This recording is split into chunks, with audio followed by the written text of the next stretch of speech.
दोस्तों स्वागत करते हैं आपका हमारे चैनल एग्ज़ाम सभा में। और आज के वीडियो में हम डिस्कस करेंगे एक नया इंडेक्स आया है, 2021 का रिपोर्ट आया है जो है नीति आयोग के द्वारा जारी किया गया है और इसको बोलते हैं SDG इंडिया इंडेक्स 2021। ये आपका थर्ड एडिशन है।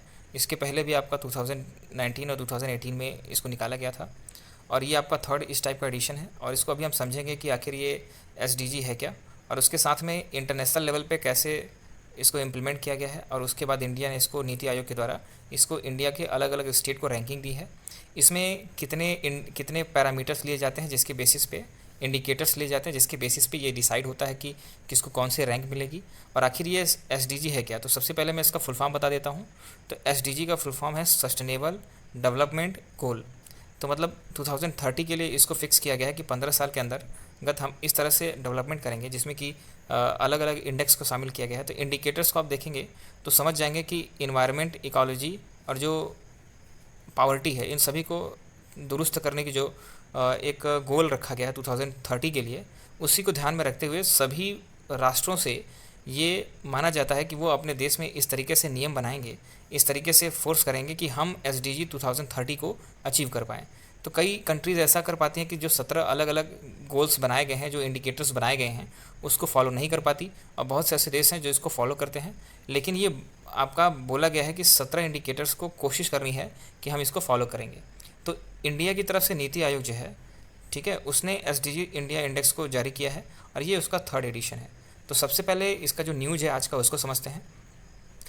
केरला ने टॉप किया है, केरला की फ़र्स्ट रैंकिंग है। और इसमें सभी जो भी आपका यूनियन टेरिटरी हो चाहे वो आपका स्टेट हो, सभी ने इसको पार्टिसिपेट किया है और उनकी रैंकिंग जो है वो नीति आयोग के द्वारा जारी की गई है। तो उसमें देखा ये गया है कि केरला जो है वो आपका फर्स्ट पोजीशन पे है SDG इंडेक्स में। इसके साथ ही बिहार जो है आपका सबसे बॉटम पे है, मतलब सबसे ऊपर आप सबसे नीचे, ये आप जानते रहेंगे। इसके साथ में आपका सेकंड रैंक पे तमिलनाडु है।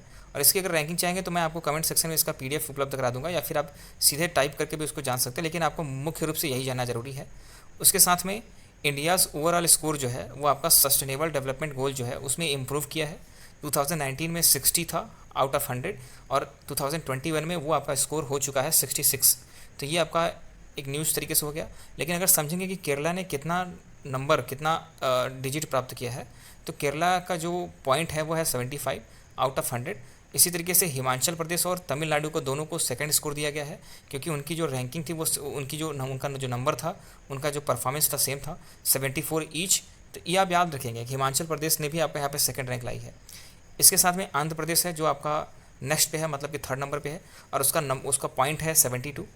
अब लास्ट में अगर देखेंगे तो बिहार, झारखंड, असम, इनका परफॉर्मेंस बहुत पुअर है। ये आपका लास्ट बॉटम 3 है, मतलब कि बिहार जो है आपका उसका नंबर है 52, उसका पॉइंट है 52, झारखंड 56 और इसी के साथ असम जो है आपका 57 पे है। ये तो कुछ पॉइंट हो गए। अब इसके बाद हम डिस्कस करेंगे कि ये जो गोल है उसमें 17 इंडिकेटर्स, ठीक है, इसको कैसे निकालते हैं। तो आप जानते हैं कि कुछ पैरामीटर होगा, कुछ इंडेक्स होंगे, तो इसमें 17 अलग अलग गोल होते हैं जिसको अचीव करना है। ये आपका यूनाइटेड नेशन की तरफ से बोला गया है, न कि उसी को फॉलो कर रही है इंडिया। तो इंडिया को फॉलो कराने वाली संस्था कौन सी है, वो नीति आयोग है और इसका थर्ड एडिशन है। लेकिन इस तरीके का जो SDG का बैठक हुई थी वो आपका 2015 में हुई थी और 2016 से लेकर के 2030 तक 15 साल का टारगेट है कि सभी अपने देशों में इस तरीके से कानून बनाएंगे, इस तरह से नियम इम्प्लीमेंट करेंगे कि हम SDG 2030 के गोल को अचीव कर पाएँ। तो उसमें 17 गोल थे, 70 टारगेट थे, 115 इंडिकेटर्स हैं। इसके साथ में वाइल द लास्ट कवर जो आपका 17 गोल था वो आपका 54 टारगेट और 100 इंडिकेटर था, ठीक है। अगर फर्स्ट एडिशन इंडिया के नीति आयोग के द्वारा जब फर्स्ट एडिशन जारी किया गया था 2018-19 में, क्योंकि दिसंबर 2018 में जारी किया गया, तो उसको हम 2018-19 बोलते हैं। और उसके बाद 2019-20 और 2020-21, तो ये आपका थर्ड रिपोर्ट है। तो 2018-19 में जब इसको जारी किया गया था तो इसको सभी इंडिकेटर्स में सभी गोल्स को ध्यान में रखते हुए लागू नहीं किया गया था, केवल 13 गोल्स को लागू किया गया था। इसी तरीके से 13 गोल्स, 39 टारगेट और 62 इंडिकेटर्स। लेकिन इस बार जो वो आपका सभी फुलफ़िल किया गया है, 17 गोल्स को यहाँ पे टारगेट करते हुए जो रैंकिंग है वो आपका दी गई है। अब बात करेंगे कि फर्स्ट टाइम इसको कब लॉन्च किया गया था, तो ये आपका दिसंबर 2018 में किया गया था और वो आपका पहला संस्करण था नीति आयोग के द्वारा SDG इंडेक्स 2019। अब उसके बाद हम समझ लेते हैं कि ये इंटरनेशनल तौर पे कैसे अडॉप्ट किया गया, उसको समझते हैं थोड़ा सा।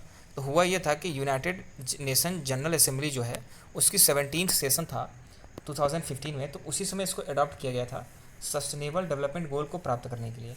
और उसमें लक्ष्य बनाया गया था 15 साल के लिए, 2016 से लेकर के 2020-30 तक के लिए 15 साल के लिए ये लक्ष्य रखा गया कि हम जो डेवलपमेंट करेंगे वो सस्टेनेबल होगा। ठीक है, सस्टेनेबल कैसे होगा, उसके लिए अलग अलग इंडिकेटर्स, अलग अलग गोल्स वो निर्धारित किए गए थे। सो 17 SDG came into the force with the effect from 1 जनवरी 2016, और ये आपका इफेक्ट में आया 1 जनवरी 2016 से, और सबको अचीव करना है 2030 तक। जितने भी 17 इंडिकेटर्स गोल बताए गए हैं उन सभी पे काम करना है। सो दो नॉट लीगली बाइंडिंग, ये आपका लीगली कोई बाइंडिंग नहीं है कि अगर इंटरनेशनल लेवल पे आप इसको नहीं अपनाते हो या फिर अपना परफॉर्मेंस नहीं सुधारते हो तो उसके लिए कोई भी लीगल एक्शन होगा, लेकिन ये आपका इंटरनेशनल तौर पे एक प्रेशर है।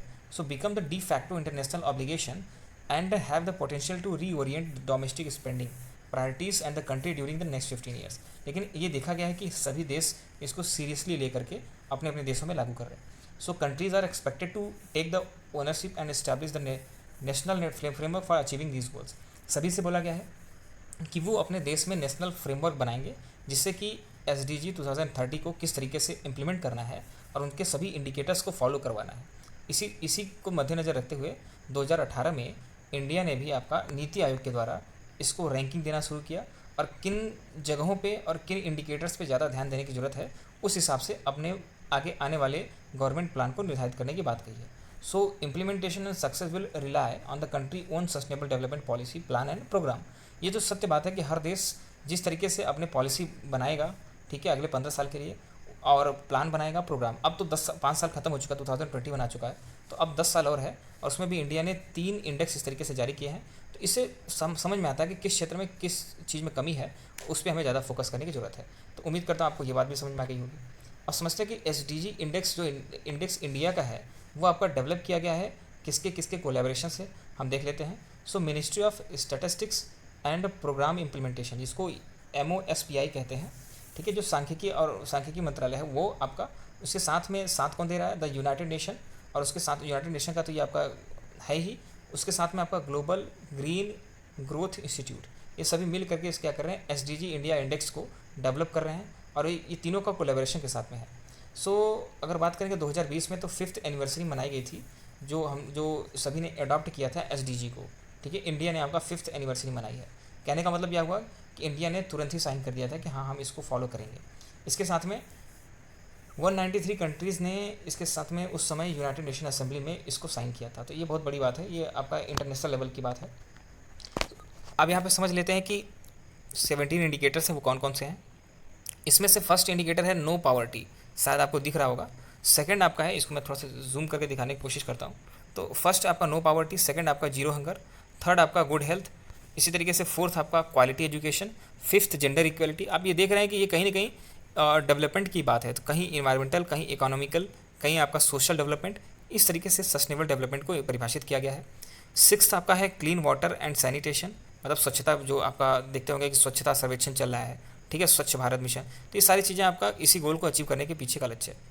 उसके बाद आपका अफोर्डेबल एंड जो आपका क्लीन एनर्जी है उसको देखना है, ये 7th गोल हो गया। 8th आपका decent work and economic growth, इसका मतलब इसमें इकोनॉमी पे भी फोकस किया जा रहा है कि मतलब जो काम किया जा रहा है वो किस तरीके का काम है, वो एक आपका ठीक ठाक काम होना चाहिए, और बेरोजगारी किस लेवल पे है उसको भी यहाँ पे ध्यान दिया जा रहा है। उसी तरीके से इंडस्ट्री जो है वो किस तरीके से चल रही है, और उनका इंफ्रास्ट्रक्चर क्या है, किसी देश में इंफ्रास्ट्रक्चर कैसे डेवलपमेंट कर रहा है, वो भी आपका गोल में शामिल है। उसके बाद में इनइक्वालिटी जो है, मतलब कोई बहुत अमीर कोई बहुत गरीब, उसको कैसे रिड्यूस किया जा रहा है, वो आपका 10th इंडिकेटर है। 11th नंबर पे अगर हम रखना चाहें तो सस्टेनेबल जो साइट्स है या फिर जो भी आपका कम्युनिटी है उसको डेवलप करने की बात कही गई है। जो भी सिटी हो, जो भी हमारे देश के शहर हों, वो भी आपका सस्टेनेबल तरीके से बसे, उसमें सीवेज की प्रॉपर व्यवस्था हो, उसमें जो भी वेंटिलेशन की प्रॉपर व्यवस्था हो, उसमें ट्रांसपोर्ट की ठीक ठाक व्यवस्था हो, ठीक है, हर तरीके से वो सस्टेनेबल हो। तो ऐसे सिटीज़ को बसाना है, ऐसे जगहों को बसाना है, ऐसे लोकेशंस को बसाना है, ये आपका 11th गोल हो जाएगा।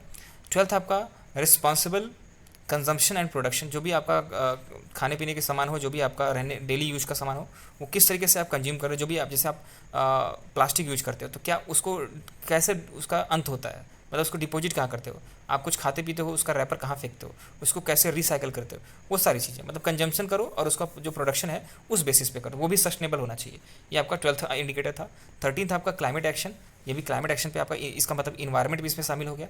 मतलब देखिए यहाँ पे डेवलपमेंट के लिए एक तो सोसाइटी, दूसरा इकोनॉमी, तीसरा इन्वायरमेंट, तीनों चीज़ें शामिल हो गई। 14 नंबर पे आपका लाइफ बिलो वाटर। ठीक है, तो जो आपका पानी के नीचे जो लाइफ है, मतलब कि आप उस तरह के इन्वायरमेंट पे कैसे ध्यान दे रहे हो। ठीक है, जो जलीय जीव है उस पर कैसे ध्यान दे रहे हो।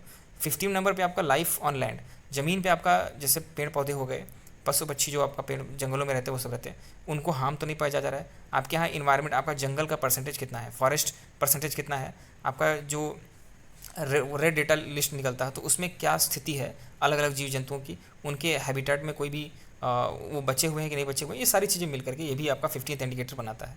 16th indicator peace and the justice, आपके यहाँ जस्टिस सिस्टम कैसा है। ठीक है, तानाशाही तो नहीं है, डेमोक्रेसी ठीक ठाक चल रही है कि नहीं है, रिपब्लिक है कि नहीं, लोगों को न्याय मिलता है कि नहीं मिलता है, तो ये सारी चीज़ें भी 16th इंडिकेटर में देखने को मिलती हैं। 17th आपका पार्टनरशिप फॉर द गोल्स, जो भी आपका किस तरीके से अपने गोल्स को अचीव करने के लिए नेशनल और इंटरनेशनल लेवल पे पार्टनरशिप करते हो। आपके यहाँ प्राइवेट पब्लिक किस तरह से परफॉर्म कर रही है, एक स्टेट दूसरे स्टेट से कैसा संबंध रखता है, क्या उनके बीच में कन्फ्लिक्ट तो नहीं चली है। इस तरीके से आपका ये 17 गोल्स हैं। उम्मीद करता हूँ कि सारे इंडिकेटर्स का महत्व आपको समझ आया होगा। और यहाँ पे मैंने आपका स्क्रीनशॉट लेके दिखा दिया है कि कैसे यूनाइटेड नेशन का डेडिकेटेड जो department of economic and social affair है, सस्टेनेबल डेवलपमेंट को प्रमोट कर रहा है। इसमें 17 गोल हैं। अब आप देख सकते हैं कि इंडिकेटर्स और उनके जो प्रोग्राम्स हैं वो सारी चीज़ों को देख सकते हैं। तो उम्मीद करते हैं आपको ये वीडियो आपको समझ में आया होगा। इसी तरह के वीडियोस हमारे चैनल पे आते रहते हैं, और इसी तरह के वीडियोस देखने के लिए हमारे चैनल को आप लाइक कर सकते हैं, कमेंट कर सकते हैं, शेयर कर सकते हैं इसको। ठीक है, धन्यवाद।